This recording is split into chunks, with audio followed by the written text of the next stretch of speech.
ಎಲ್ಲರಿಗೂ ನಮಸ್ಕಾರ. ಇವತ್ತೊಂದು ಕಥೆಯನ್ನು ಹೇಳ್ತಾ ಇದ್ದೀನಿ.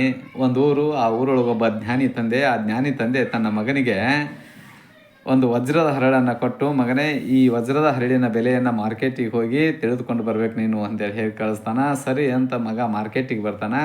ಆ ಮಾರ್ಕೆಟಿಗೆ ಬಂದಂಥ ಸಂದರ್ಭದಲ್ಲಿ ಒಬ್ಬ ತರಕಾರಿ ವ್ಯಾಪಾರಿ ಕೈಯಾಗ ಈ ವಜ್ರದ ಹರಳನ್ನು ಕೊಟ್ಟ, ಇದ್ರ ಬೆಲೆ ಎಷ್ಟು ಹೇಳ್ರಿ ಅಂತ ಕೇಳ್ತಾನೆ. ಅದನ್ನು ನೋಡಿ ಇದು ನೋಡಕ್ಕೆ ಚಂದ ಐತಿ ಅಂತ ಅನ್ನೋ ಕಾರಣಕ್ಕಾಗಿ ಇದಕ್ಕೆ 1 kg ಆಲೂಗಡ್ಡೆಯನ್ನು ಕೊಡ್ತೀನಿ ಅಂಥೇಳಿ ಹೇಳ್ತಾನೆ. ಬೇಡ ಅಂಥೇಳಿ ಆ ವಜ್ರದ ಹರಳನ್ನು ಎಸೆದುಕೊಂಡು ಮುಂದೆ ಬರ್ತಾನೆ. ಮುಂದೆ ಬಂದು ಒಬ್ಬ ಚಿನ್ನದ ವ್ಯಾಪಾರಿ ಹತ್ರ ಹೋಗ್ತಾನೆ. ಆ ಚಿನ್ನದ ವ್ಯಾಪಾರಿಗೆ ಆ ವಜ್ರದ ಹರಳನ್ನು ಕೊಟ್ಟ, ಇದ್ರ ಬೆಲೆ ಎಷ್ಟು ಅನ್ನೋದು ಹೇಳ್ರಿ ಅಂತ ಕೇಳ್ತಾನೆ.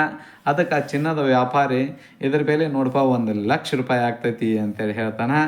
ಬ್ಯಾಡ್ರಿ ಅಂಥೇಳಿ ತನ್ನ ವಜ್ರದ ಹರಳನ್ನು ತೆಗೆದುಕೊಂಡು ಮುಂದೆ ಒಬ್ಬ ವಜ್ರದ ವ್ಯಾಪಾರಿ ಹತ್ರ ಹೋಗ್ತಾನೆ. ಅಲ್ಲಿ ಹೋಗಿ ಅದನ್ನು ತೋರಿಸ್ತಾನೆ. ಇದ್ರ ಬೆಲೆ ಎಷ್ಟಾಗ್ತೈತಿ ಹೇಳ್ರಿ ಅಂತ ಕೇಳ್ತಾನೆ.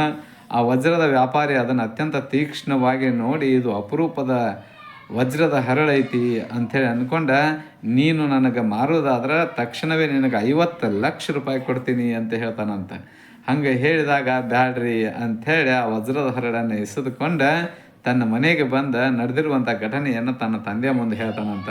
ಹಂಗೆ ಹೇಳಿದಾಗ ತನ್ನ ತಂದೆ ಹೇಳ್ತಾನೆ, ನೋಡಪ್ಪ, ಇದರಿಂದ ಜೀವನದ ಮೌಲ್ಯವನ್ನು ನಾವು ತಿಳಿದುಕೊಳ್ಬೇಕು.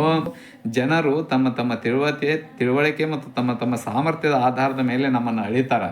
ಅದರ ಸಂಬಂಧ ನಮ್ಮನ್ನು ಚೆನ್ನಾಗಿ ಅರಿಯುವವರು, ತಿಳಿದುಕೊಳ್ಳುವವರು, ನಮ್ಮ ಸಾಮರ್ಥ್ಯವನ್ನು ಅರ್ಥೈಸಿಕೊಳ್ಳುವವರೊಂದಿಗೆ ನಮ್ಮ ಸಾಮರ್ಥ್ಯವನ್ನು ಸಾಬೀತುಪಡಿಸಬೇಕೆ ಹೊರತಾಗಿ ಎಲ್ಲರ ಮುಂದೂ ಸಾಮರ್ಥ್ಯವನ್ನು ಸಾಬೀತುಪಡಿಸುವ ಅವಶ್ಯಕತೆ ಇಲ್ಲ ಅಂತಕ್ಕಂಥ ಮಾತನ್ನು ಆ ತಂದೆ ತನ್ನ ಮಗನಿಗೆ ಹೇಳ್ತಾನೆ.